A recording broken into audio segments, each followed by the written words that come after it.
Hello, everyone. Welcome back to We Just Love Games Network. You're listening to Gamestack Podcast, episode 210, Rewinding the Future, the podcast we swear you have a healthy relationship with. You're not addicted. You don't schedule walks around release times. You don't feel emotionally validated by voices coming out of your earbuds. That would be weird, right? This week, technology continues its bold mission to make everything fake. AI can now generate worlds. Roblox is building entire games out of vibes. Sony wants to feed you fake podcasts voiced by PlayStation characters, which means somewhere out there, Kratos is about to start a true crime show. Meanwhile, there's a RAM shortage delaying Steam hardware, software stocks are screaming in terror, and we're all just nodding like, yes, this seems fine, while clutching our aging PCs like Victorian children with a cough. We'll also check the market, talk about games, dig into what we're planning, and remind you once again that the only real thing left in gaming is this podcast and the parasocial bond you absolutely do not have with us. We are both your hosts, Ravensview and Vendortron. Welcome to the show. Hello, Raven. How are you doing? I'm doing fine, thank you. Glad to be inside and warm. I know. Happy Friday. Yeah, it's cold again where you are, isn't it? Yes. Oh, well. It's actually was really nice today. It was like 5 degrees Celsius, which is like, I don't know, 28 degrees Fahrenheit or something in whatever it is.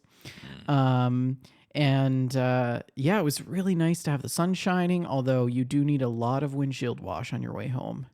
That's for sure. Yeah.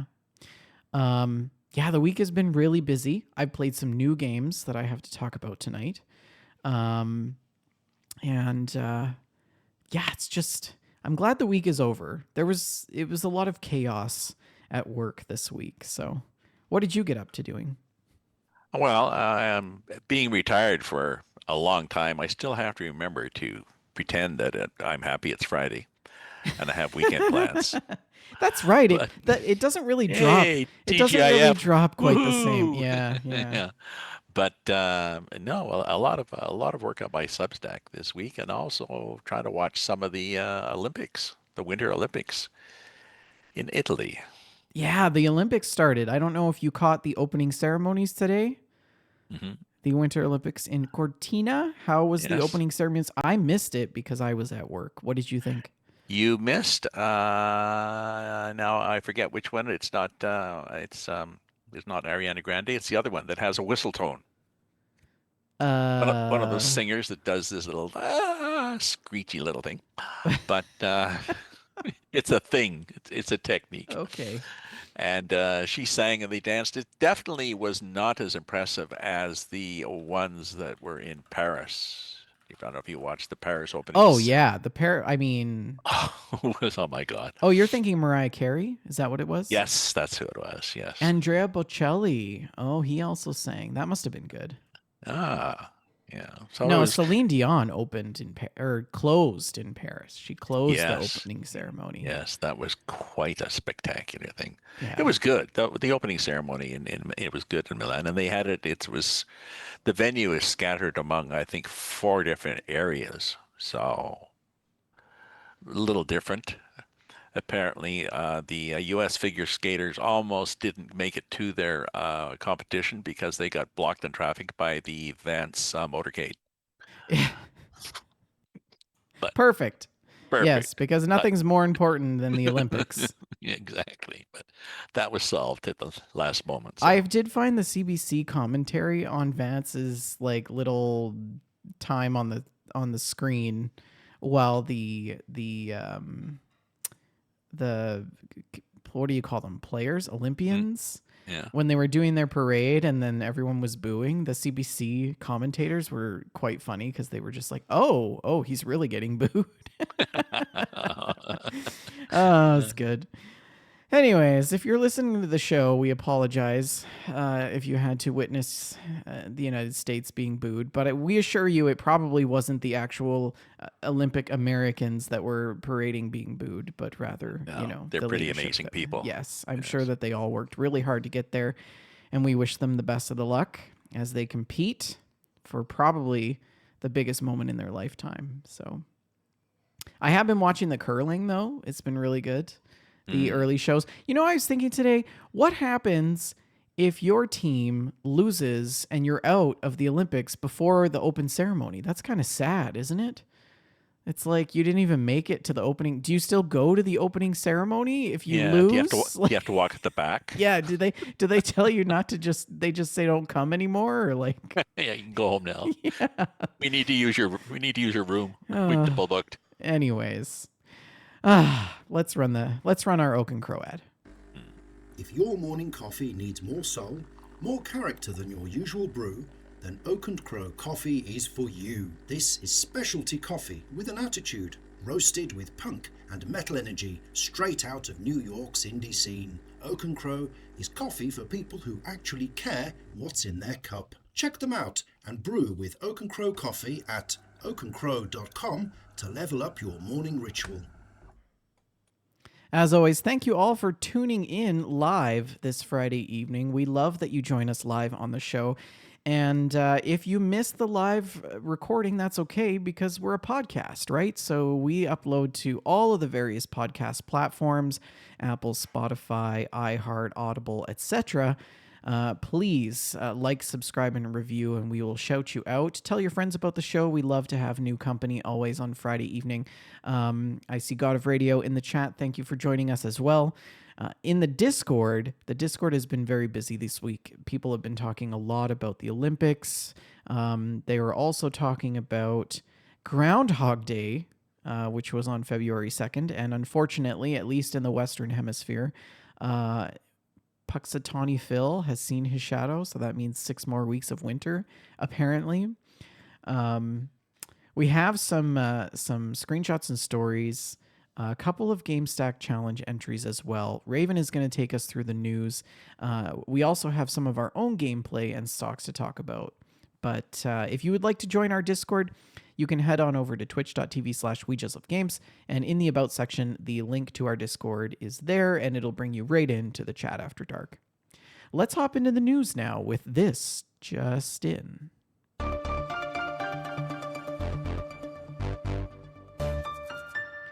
And you looked like you had something to say there. Did I cut you off? I was just going to mention that we also have a Wiarton Willie. A Wiarton Willie? That sounds like that we're That probably is going to get the rated R label now on the podcast. No, Wiarton Willie is an Ontario groundhog. And we do the same thing. Oh, interesting. And it's usually whatever the American one does, ours seems to be different. So I think we've got he didn't see his shadow in Ontario. So you got lucky then. So you're going to get an early spring. In Ontario. It's really, yeah, okay. Not the rest it's always freaking cold here all the time until about June when it's like the blazing inferno of hell here for about 27 days. And then it goes back into winter. Yeah. So... but that 30-minute window is really, a 30-day window is really nice. Yeah. Anyways, take it away with the news. What have you got on the stack tonight? Well, when I was collecting the bits and pieces this week, they seemed a lot of them fell into sort of an AI thing, which is who knew that anybody would be talking about AI. The Google people have something called Project Genie, which lets you experiment with an infinite interactive world. Okay. Now, I think by infinite, I think they mean it. You can do it for 60 seconds, but you put in prompts, images, and such, and you do. It's sort of it's like it's a game. It's a game generation. It's like a procedural generation, I think, sort of thing, where you generate whatever world you want, and then you can have a little character. And you can direct the little character to walk through the world. And the little character can walk around, and it can jump over things, and it can do stuff. Yeah. So like this little fox, and you can base the characters on video game people you like. So the AI Genie is basically an open world game builder? Yes, you build whatever world you want, and then you walk around in it. Well, I like this idea of scaling mountains or being an ant and walking on a leaf. That's pretty cool. Exactly. you start off with a prompt, and you build your world with a prompt and sketches, and then you create your character. You define how you want the character to wander around. They've got something called world sketching with Nano Banana Pro, which is I have no idea what Nano Banana Pro is, but it's a thing. And then you explore the world. Okay. So That's kind of right. interesting. I mean, you can basically create your own video game with AI now. Yeah, well, sort of, because the reviews so far anyway are that like there's no plot to this. There's no storyline. There's no quests and treasures and Right. guns and Right. gore. Like there's nothing. It's just you walking around. But eventually, Well, I but is think I think you have to put it through the ultimate test, which is to see how a Kenworth would fare on the yes, highway. yes. Drive my big truck down the highway. But I mean, is this a tool for developers, or is it a threat for developers, or I don't know. I mean, I could see it as a potential brainstorming tool, but it seems pretty sort of surface level. Um, oh, I think we yeah, have some yeah. A something. good way to start off if you're a developer. Okay, let's just build this. Let's build on what we built and let's do a game. Yeah. It's pretty cool. Um, Uh, this is only accessible to US Google Ultra subscribers, by the yes. way, in case you're Yeah. wondering. So if you live outside of the United States, sorry, No. better luck next time. But if you do live in the US and you want to try it out and write into the show, let us know what you think of it at info@wejustlovegames.com. Yes. Even you can even share your world, I suppose. Just share a link if that's possible. Yeah. So at what point is it like your AI, your Well, that's what I was is it thinking as I your said that. intellectual property, Yeah, or yeah, is yeah, it yeah, yeah. Um, well, they have said that like if you use Chat GPT to generate a short story, um, can you copyright that short story? Is it now yours? well, I mean, I guess it entirely depends on the publisher. Cuz I mean, you could Uh, just create it and then call it your own, but there's this thing called Creative Commons. yeah. Um So and then publishers have their own policies around AI. yeah. So I know with the Canadian Institutes for Health Research, researchers who are writing a grant no longer have to disclose the use of AI when they write their research grants, which is actually quite shocking if you think about it. Um, Ah, yeah, especially because they are awarded millions of dollars. But at an institutional level, universities have pretty strict policies around academic integrity and AI and things like that. But I wonder how it applies. I wonder how it would apply to something like this. I mean, I see this as getting far more sophisticated. Like somebody's going to get tired waiting for GTA 7 to come out and mhm, they're just going to make their own GTA 7, mhm. right? Yeah. Think of all the possible mods that you played and used in the past that didn't quite scratch the itch for you or had a problem, and the person who created the mod was no longer keeping up with the maintenance of it and making any more edits. Could you just create another mod? I don't know. Yeah. Cool. Roblox, a little late to the game, but Roblox has also brought out a tool to do what they call an AI generative interactive in-game objects. But it's a beta tool. You can do the same interactive 3D models from text prompts. And it was a response to this, which prompted a sharp stock price drop for Roblox, along Oh, with poor other major Roblox. publishers, including Nintendo and Take-Two. Take-Two of, I believe, GTA 6. Are they not? No, GTA 6 is Rockstar. So whoever Take-Two builds. Um, But it's cute. Take-Two games are like NBA, Hmm. Borderlands. Oh, Take-Two owns Rockstar. I stand corrected. Ah. Jeez, when did that happen? Where have I been? Yeah, so I guess they do own Grand Theft Auto and Red Dead.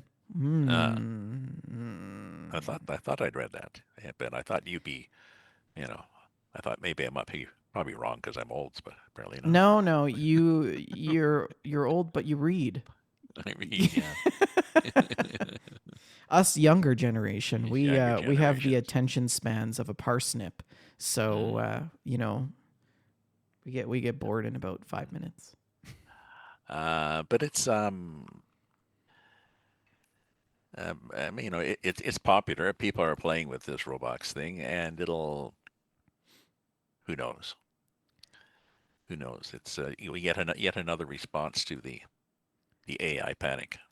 Well, I mean, what we're seeing now is that the big fish, the big players in the industry are starting to invest hundreds of billions of dollars into AI now. Mhm. And so we're going to see a lot of smaller companies try to do some innovative work around AI to keep up, Mm. to stay ahead of the wave. But I think that, Mm. I don't know, it's interesting. The next couple of years is going to be really something because we're moving from generative AI to agentic AI. AI systems that are far more sophisticated than what they were at the start. And I mean, we're probably already missing the boat on agentic AI. There's probably already a new models coming out Mm. that we don't even know about. So Yes, I had to read up earlier to clarify that LLM, a large language model, is basically a text subset of AI in general.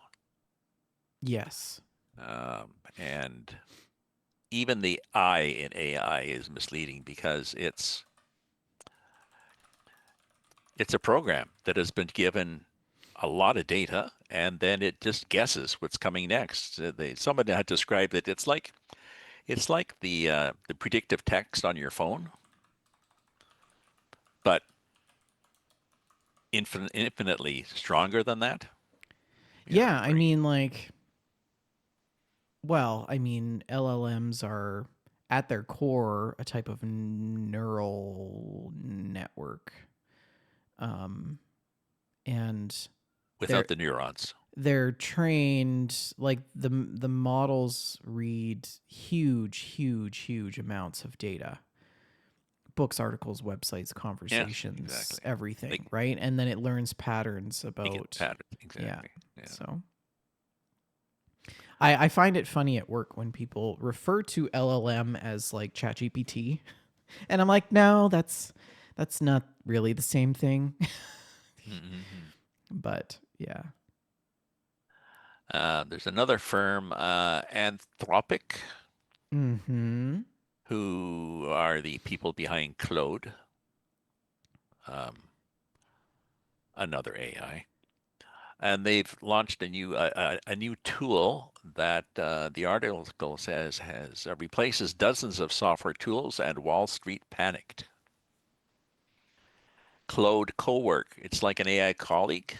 You can read files, organize folders, draft documents. And so all these companies making plugins or selling software that does these things, their stocks have just tanked because companies are saying, well, why do I have to buy all your things? I can just buy this. We just do it all here.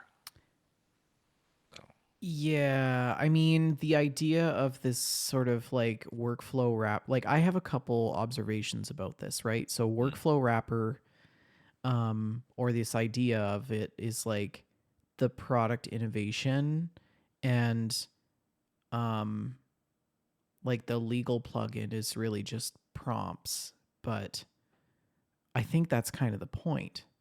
Like when GPT-4 launched in Bing, the technical capabilities existed months before the launch. mm, And then Microsoft added AI, but it wasn't really better. and it was more of like a guardrails kind of thing for like citations and integrated search and stuff like that. But Anthropic basically just did the same thing, but they compressed it down. So the plugin is like, here's the workflow, here's the prompt, and here's the output.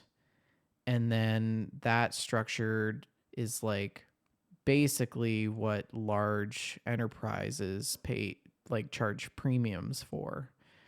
So I don't know. It's kind of tricky. And then there's this whole thing about like platforms versus ecosystems. So like when like Anthropic moving from selling this model to their own sort of workflow, they become, or the product becomes competitive, right? Sorry, I read the article. Yeah. Maybe I'm getting too deep into the weeds here, but No. And yeah, the article did mention legal as a big space, and I can see legal being an easy space to break into this because it's just tons of documents, basically, and all precedent. So you don't really have to be that creative. yeah, they're really showing the market that like we can grow vertically faster than you can build most things yourself. And like I think that's a little bit worrisome because it's a bit of an existential reset for a lot of companies whose entire value is like prop up a large language model and provide legal domain expertise.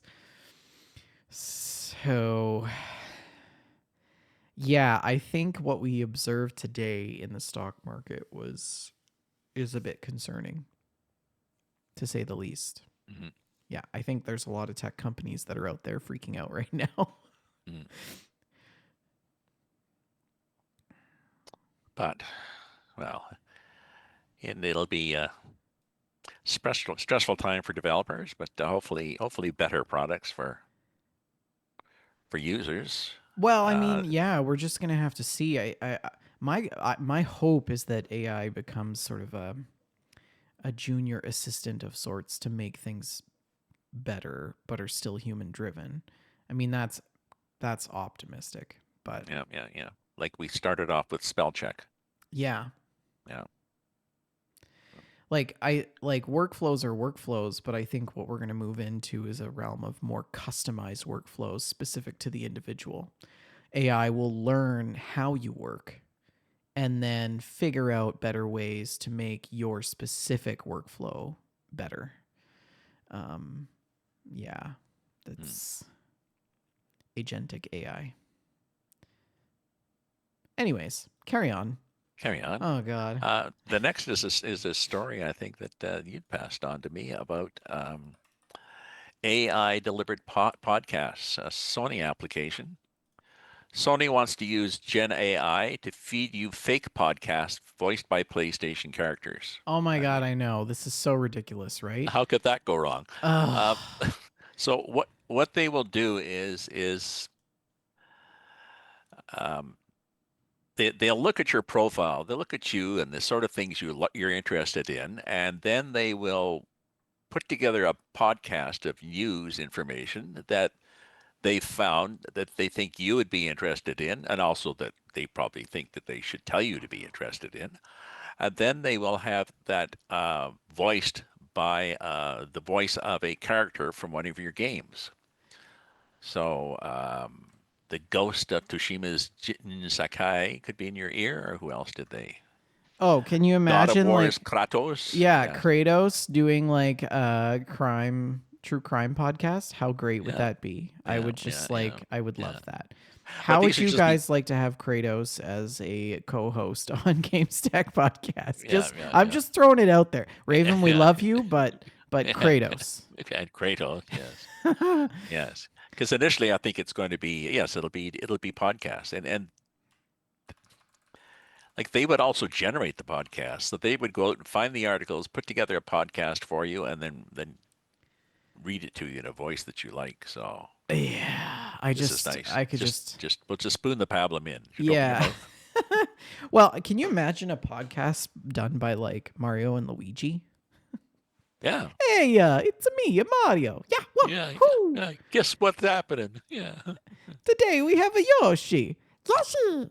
And it's just like this whole thing of like, okay, now we've lost half of our listeners. I will no longer do voices on the show, I promise. But Which video game character would you like most to have as a co-host? If you had to choose. I'm trying to think. I don't listen to a lot of video game characters. I just play mostly simulation games. So, but I wouldn't mind having. Be nice to be able to just. Well, I suppose you could do it now. You can pick, Morgan Freeman or I don't know, I think for anybody you me, want. Ellen DeGeneres, whatever you want oh to read gosh, to I would you. not want to co-host it. No, no, no. I think for me, what I would want would be. See, a lot of my favorite video game characters don't actually have voices. Like Link, for example. Link, historically, in the Zelda franchise, has never actually had a actual voice. Um, so Well, yeah, but just to digress, like, what if this game character has a voice because they paid a voice actor to give this character a voice? And now they're using AI to generate this character reading the podcast. And what about my voice that you paid me for? yeah, yeah, yeah. Yeah. Yeah, I mean that's obviously a real concern, right? Man, that's I don't know. I don't like where this is going. Hmm. This makes me uncomfortable. I don't know. Who would you like to co-host, or who would you like to voice a podcast for you? Which of your video game characters? Right into the show info at We Just Love Games. Let us know what you think. But all this AI is sucking up the chips. Like potato chips? Yes, terribly with salt and also them little tiny ones. Steam Machine and Steam Frame have announced delays. Uh, Mm-hmm. they still hope to ship. Valve still hopes to ship both devices in the first half of the year. And I'm not really sure what that means because you could start your fiscal year in April and that gets you into the fall. So, but Well, there's just a shortage. I mean, it's affecting everything. It's affecting the AI data centers.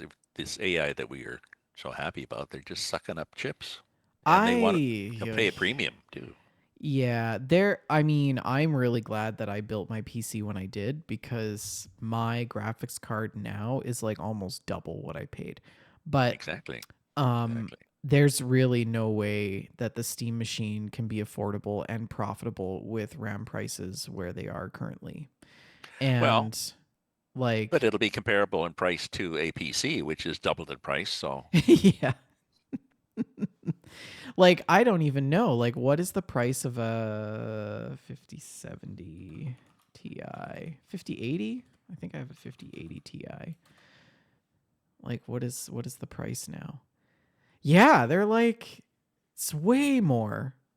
That's crazy. It's like gone up by like $400. Jeez. Yeah. Yeah. Yeah. So Yeah. I'm supply and now demand. selecting games that, well, I guess it's got to play on my computer because that's what we're stuck with. Yeah, RAM prices. Yeah. Yeah, yeah, yeah. And plus, everybody went out. Well, not everybody, but a lot of people went out and threw away their old computers to buy a Windows 11 computer. Which was not the best choice. No, but you know, and at the same time, they tried to upgrade their video card because you might as well when you get a whole new computer. But I mean, I think considering the price and the context around things, Valve should probably consider maybe canceling. mm, I mean, you don't want to be the one of the first manufacturers to release an overpriced product that basically no one is willing to purchase.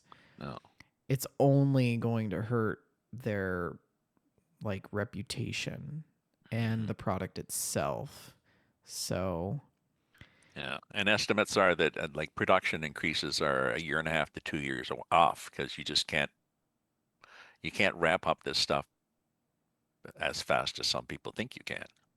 So the only thing that will save these prices is if the AI bubble bursts, yeah, and which they literally just have to wait for that to happen. which would not help the economy, but Yeah. I mean, I have a hard time wrapping my head around like RAM suppliers and contracts being locked in on announcement days for things like hardware, because like they would never commit to something like that if they knew that they would stand to lose money from it, because people would just be snatching them up everywhere and then try to sell them later on like Facebook Marketplace or something. I don't know. AI is a dangerous thing. It's causing a lot of challenges, I think, in every area. But they will say that it's a price. See, this is what I think is going to happen, is that they're going to say that RAM is too expensive. Then they're going to raise prices on their product. And then that's going to be their new starting point for how they price new consoles and new hardware that comes out. And now this $800 PlayStation is now $1,500. And the $600 Xbox is now $1,400 or something like that. And now computers are not $2,000; they're $3,000 to $4,000. And like, I remember when building a PC, it was like $1,000, $1,200 for a decent hard running PC. Yeah. Now you're looking at $2,000 to $3,000 for a PC that is capable of running video games and software editing, like editing software. Like, it's just the price of things just keeps going up, and like, hey, it never goes down. Well, I did find an article about a slightly cheaper way to play video games. Okay, tell me more. Something from the 80s and 90s, which is possibly earlier than our demographics. Something called VCR board games. VCR board games. Now, I don't know if our listeners are familiar what a VCR is. I was going to say a VCR is something you put in a cassette, and I'd have to explain a cassette is about the size of a paperback, and then I'd have to explain what a paperback is. So, never mind. Oh, man. But you put in you'd have a board game, and you'd play a video cassette on your VCR on the TV, and it would prompt you to do things, and you'd either stop the game and start it and stop and start it, or well, it was a very brief period of popularity. I remember using it. There was one of them I looked at was there's several, there's like 6 of them that were referred to in the article. The first one I looked at was something called Atmosphere, spelled Atmosfear, because that's funny. And I don't know, it's pretty weird looking. If you want to pop that up, actually, the image of Atmosphere is pretty strange looking. It was a game where you moved around the board, and every once in a while, the description is this was the gold standard of VCR board games, and it set the bar very, very low. And I think I played this. It was just this guy with a blanket over his head that just pops out and yells at you and reminds you time's running out, and then I think this was the only one that I played, and it definitely scared the crap out of me when I was a kid. Yeah, because he would just pop up and yell at you. Yeah, Like, yeah. whoa. Isn't it past your bedtime, little one? Yeah. Yeah. I definitely stopped playing that immediately and ran to my bed and never left my bed. Yeah. Now there also was a Star Wars. Um, it was described as basically like Monopoly, except all the rules were different. The board had several levels. Nothing made sense, and a Sith Lord kept threatening you with death. Um, Vader would taunt the players and bark orders and act like a disappointed space father watching you ruin the family legacy. Yeah, I think that there was one for Star Trek too. Like there was this like rogue Klingon that commandeered the Enterprise and you had to seize control Yeah. of the ship before he started a war or something. Yeah, And the VCR element was it was a timer for the game, but it was also like a random effect generator where the Klingon would give you like bonuses or penalties yeah, yeah. based Co- on yeah. yeah. Complicated game. So with lots of parts and cards and game pieces and rules and stuff, and then this semi-random link to the VCR itself, which was there was one that it worked on. Another one in here was Cluedo because they couldn't call it Clue. That based on the Clue detective game, which sort of worked. Sully in the chat says, "Let's go a step further. I remember having a VCR That's one before of those things before where the they numbers had flash. VCRs. We had a VCR. It was a Zenith. Do you remember Zenith?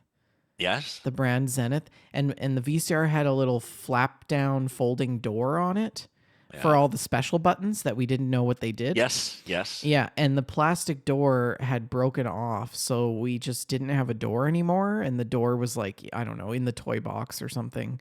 So it was just this old VCR, and oh gosh, I still remember the sounds that it made. Like I can Yeah. hear Yeah. them. I can Yeah. hear them in my head right now As as I'm it talking loads, about it. the clunk, clunk, clunk, clunk, Yeah, clunk, yeah. clunk, clunk. Yeah, And yeah, then it yeah. had this sort of like winding noise while it was playing. Yeah. Yeah. And then if you wanted to record, you had to push record and play at the same time. Yeah. But Yeah. then Yeah. we would try to like do a little bit of editing and cutting as we were recording by pausing at the commercials. So it Yeah. wouldn't record the commercials and then unpausing it when the commercial ended. Yeah. Yeah. Yeah. Yeah. Yeah. Yeah. But you had to time it because there's a spin up time for the heads and stuff. You Oh can't just gosh. unpause it. So Yeah, yeah. yeah. Ours had a remote, sort of. My daughter's friends used to laugh at her all the time because they'd come over. Oh yeah, show us the remote.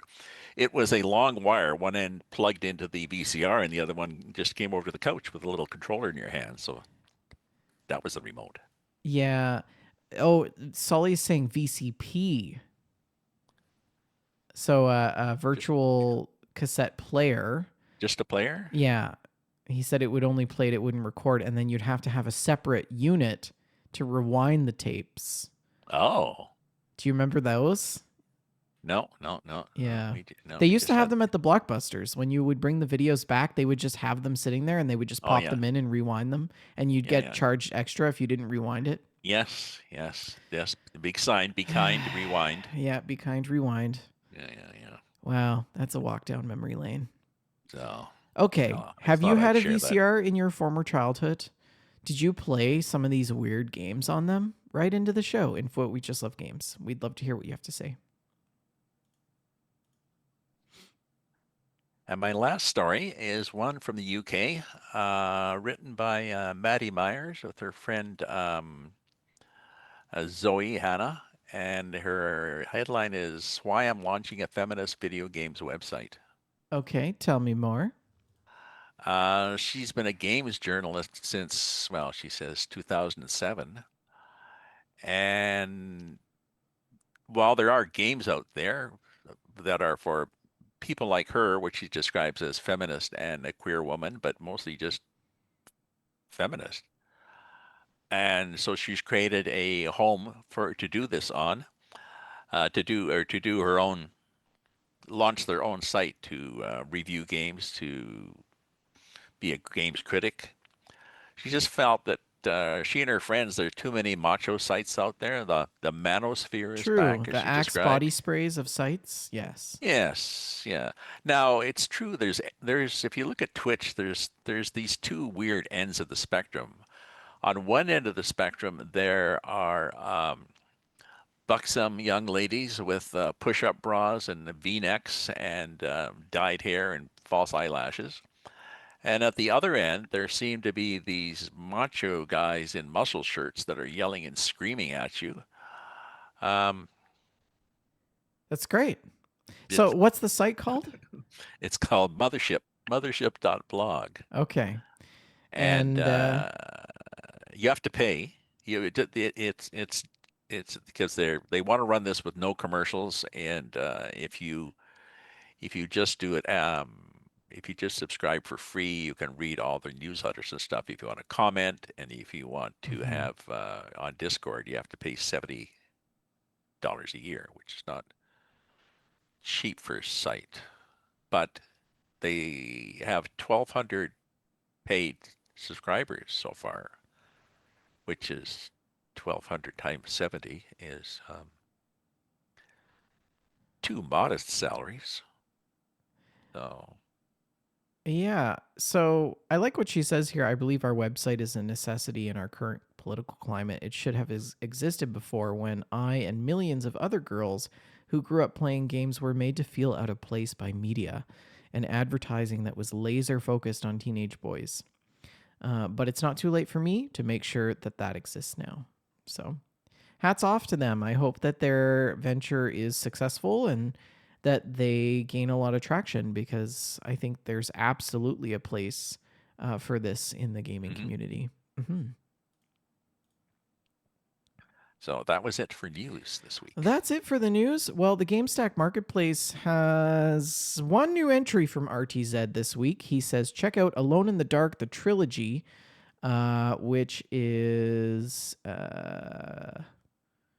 on sale for $8.19 Canadian, which is like 99 cents American. Um, available on Windows and Mac. And it is new game releases time. And so I'm going to walk us through some of the new game releases for the month of February. This is something that we usually like to do, and Raven, you didn't get a chance to do it the last time we were on the show. No. So for the month of February, you can expect Aces of Thunder on PC, PS5. That comes out. That's already out February 3rd. Dragon Quest VII Reimagined on Nintendo Switch, Nintendo Switch 2, and PS5. That's February 5th. As well on the 5th, Deus Ex Remastered, PC, Xbox Series X, PS5, and Switch. Neo 3 on PS5 February 6th. That's today. And then on February 10th, Mugenics on PC, as well as Crystal: Theater of Idols on PC, PS5, and Xbox Series X. Lost and Found Co. on PC February 11th, as well as Romeo is a Dead Man on PC, PS5, Xbox Series X. On the Switch 2, you can expect Tokyo Scramble. And then on February 12th, we have quite a few games coming out. BlazBlue Entropy Effect X on PS5, Chroma Gun 2: Die Hard, PC, Xbox Series X, PS5, Switch 2, Disciples: Domination, PC, Xbox Series X, and PS5, Ride 6 on PC, Series X, Xbox One, and PS5, and Yakuza Kiwami 3 and Dark Ties, PC, Xbox Series X, PS5, Switch 2, Mario Tennis Fever on Switch 2. And then on the 13th, we have Reanimal on PC, Series X, PS5, Switch 2, High on Life 2 as well on PC, Series X, PS5. On the 17th, Avowed on PS5. Star Trek Voyager Across the Unknown on February 18th. This is on PC, Series X, XBO, PS5, Series, and the Switch 2. Demon Tides on PC on the 19th, as well as Death Howl on PC, Series X, PS5. Gear.Club Unlimited 3 on the Switch 2. Paranormasight: The Mermaid's Curse on Nintendo Switch and PC, as well as Styx: Blades of Greed on PC, Xbox Series X, and PS5. Then on February 20th, you can get the Wise X: Proud Nordics PC, Switch 2, and PS5. On February 24th, Fallout 4 Anniversary Edition on Switch 2 comes out. Tokyo Extreme Racer on PC and PS5 come out on February 25th. On the 26th, No Sleep for Konami date from AI: Somnium Files on PS5. Resident Evil Requiem, PC, Xbox Series X, PS5, Switch 2, February 27th. Resident Evil 7, Biohazard on Switch 2, and Resident Evil Village on Switch 2 as well. And then finally, Tales of Berseria Remastered on PC, Series X, and PS5 and Nintendo Switch. So those are the new releases that are coming out in the month of February. Amazon Prime members get 20 free games this month, including Borderlands Wild. So members can snag another batch of PC games this month, 10 PC games, and an additional 11 will be newly able to stream via the Luna Cloud platform. So these games include Borderlands, Tiny Tina's Wonderlands, the spin-off of Borderlands, as well as, let's go down the list here. That's on the Epic Games Store.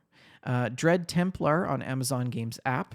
Hex Guardian, Epic Games Store, February 12th. On the 12th as well, you can also get Around the World, Travel to Brazil Collector's Edition, and that is a legacy game. On GOG, you can get Ambition, A Minuet in Power, February 19th. As well on the 19th, Captain Blood on GOG and Meganoid. On February 26th on GOG, Rebel Galaxy Outlaw and Total War, Attila on the Epic Games Store. And then on the Amazon Games app, you can get Tavern Talk. In addition to the downloadable games, Amazon Prime members will be able to stream additional games for free. These include, for February, Just Shapes and Beats, Indiana Jones and the Great Circle, The Order of Giants, Alan Wake 2, Disney Universe, Rims Racing, Tim's on Frog Island, Val Ferris, Worms Crazy Golf, Disney Planes, Yoka Laylee and the Impossible Lair, End Zone, A World Apart. So that is Amazon Games. And then PlayStation Plus free games for the month of February. As expected, the headliner is Undisputed for PS5, which had already leaked ahead of the announcement. This is a boxing game that focuses on realism and strategy. And the second title is Subnautica: Below Zero for PS5 and PS4, which is a survival game set on a frozen alien planet, if you don't know. The third title, Ultros, on PS5, PS4. And then finally, the fourth title that users will be able to download and play for free is the Ace Combat 7, Skies Unknown for PS4. Sony has confirmed that all 4 games will get added on the service on Tuesday, February 3rd, and will remain available until March 2nd. Users also have until February 2nd to claim January's free games, which include Need for Speed Unbound, Disney Epic Mickey, which is the rebrushed, and Core Keeper. And then, is that it for free games? Amazon Prime, PlayStation Plus, and I think that's the free games for February. Let me know if I've missed any other. The Epic Games Store from February 5th to the 11th, you can get Botany Manor and Night Reaper 2. And then, yeah, I think that's all the free games. Sorry, guys. Shalene normally compiles this list, so I've had to do it for the first time. Mm-hmm. It's quite a list. Yes, it is. It is quite a list. Let's hop into the stocks. Speaking of lists.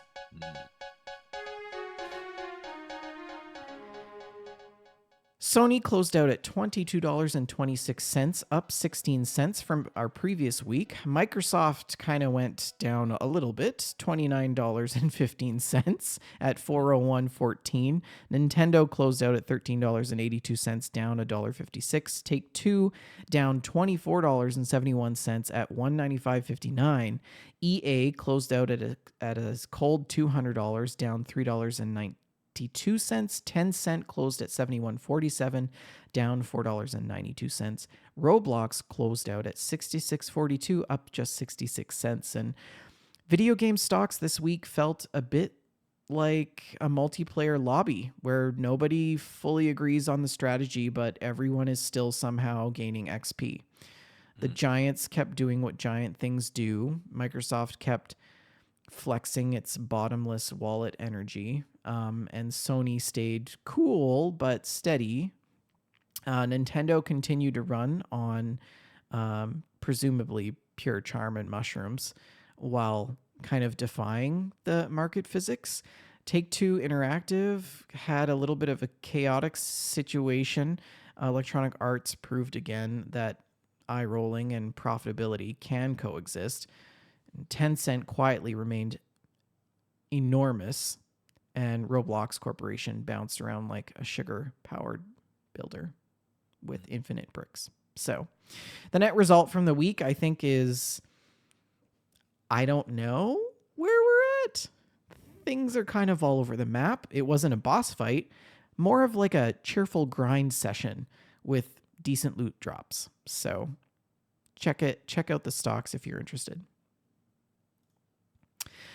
We don't have any mail this week, do we, Raven? No mail this week? No, nothing in the mailbox. No, I did walk out to the highway and I looked and there was nothing in it. Nothing out there? Okay. Well, let's see what the community's been up to.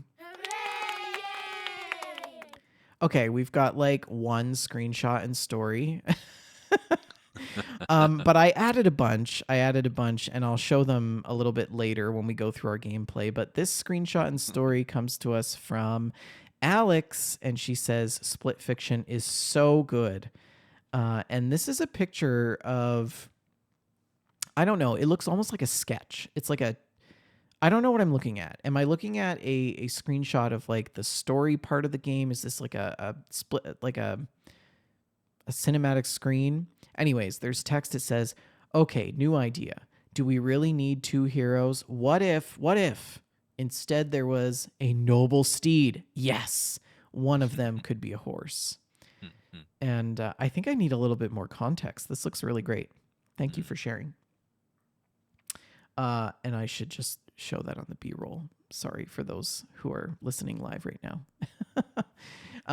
But it's cool. It's kind of like it's giving me like Roman vibes here. I'm not sure. If you want to submit a screenshot or a story, you can do that by going to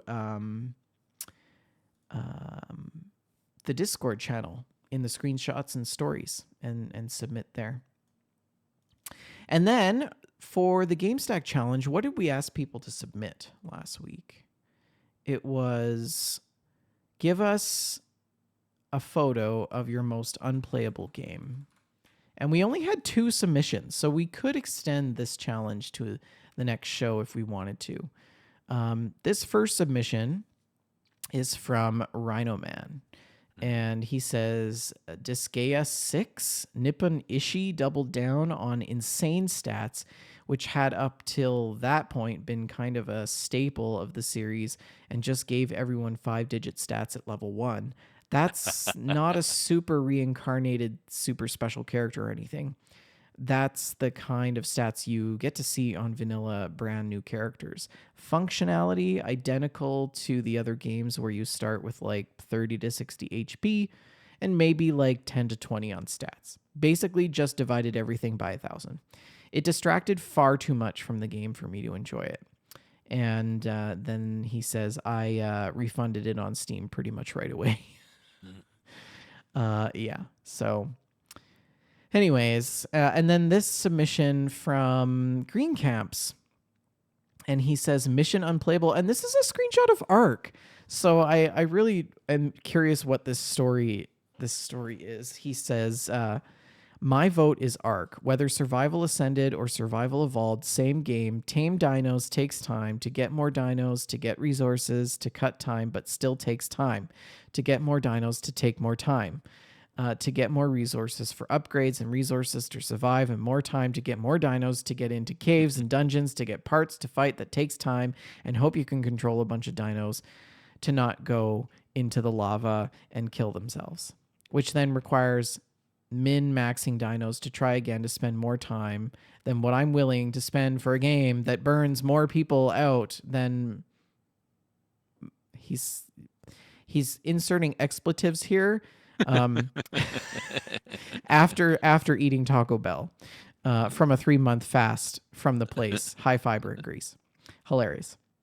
He says, in a nutshell, a lot of time spent, and who is the one asked to keep the dinos fed and handled when the server admin wants to play the game and at default settings and still complains their dinos starve to death and pushes their stuff onto me. Whew, I feel like there's a lot of shade there. There's a story there. A lot of context. Yeah. And yes, killed the alpha meg as it got stuck by the shore. And this picture that he has posted is he's on a Gallimimus dinosaur, and his head and torso are like in the bottom of a shark that is all bloody.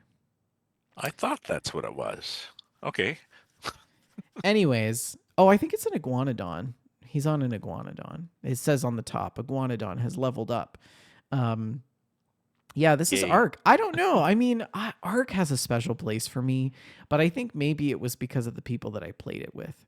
And that's probably rings true because I never actually went back to Ark after the people that I played with just sort of like fizzled away.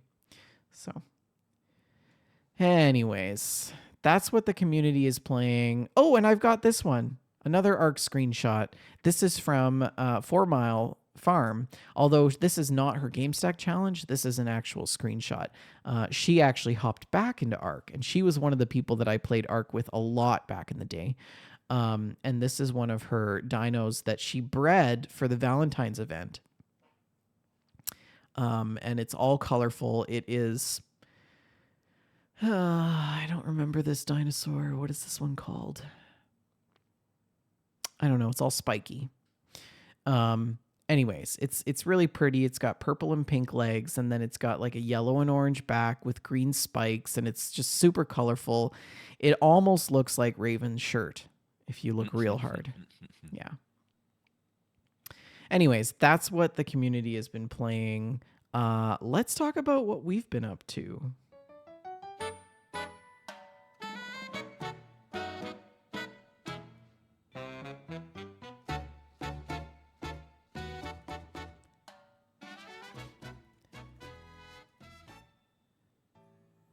So, Raven, what have you been up to?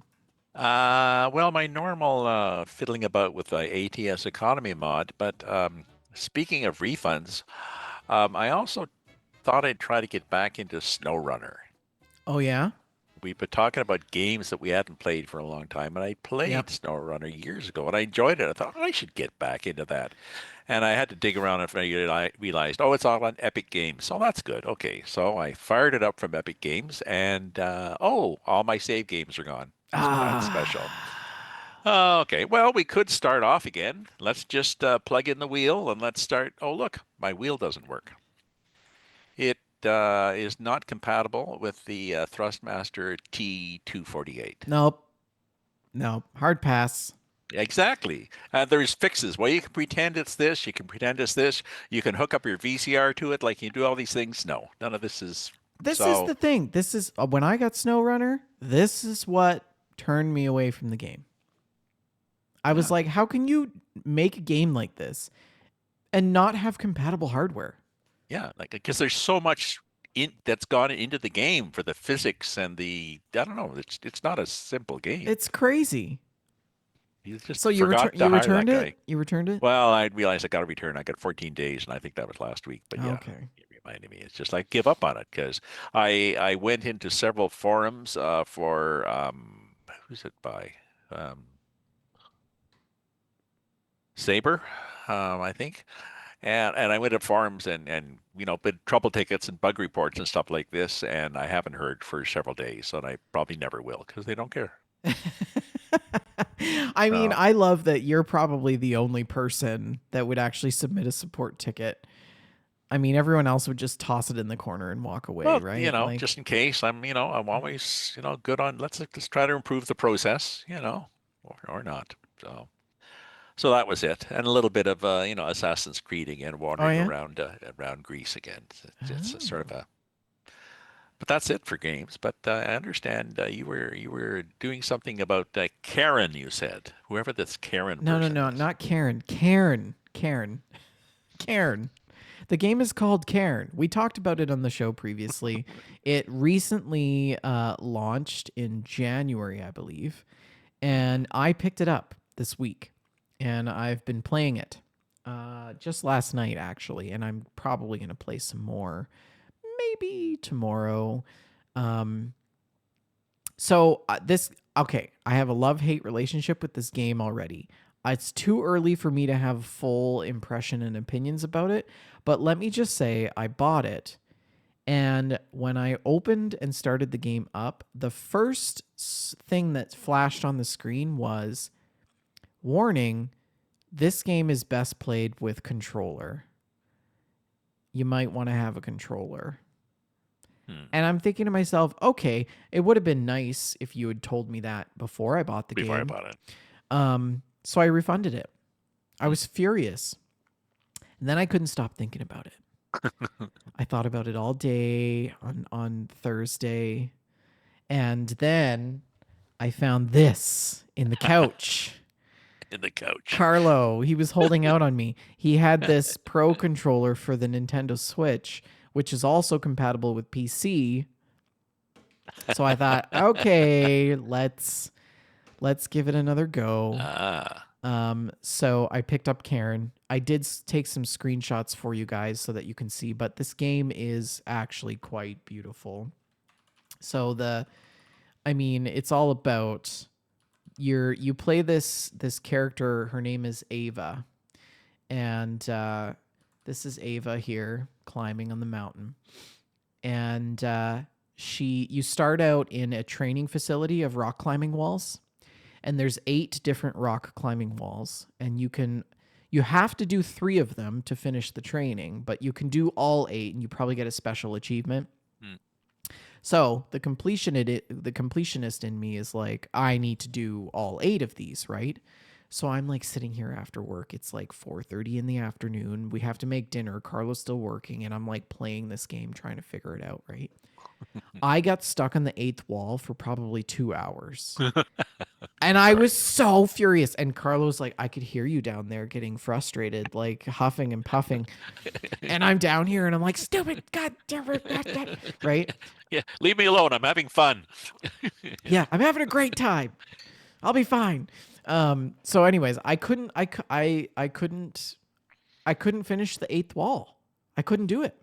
So I just left the training facility and I started the main story of the game. So to leave and start the main story, you got to climb up this actual real rock wall out of the training facility, and then you're suddenly on this cliff in these mountains.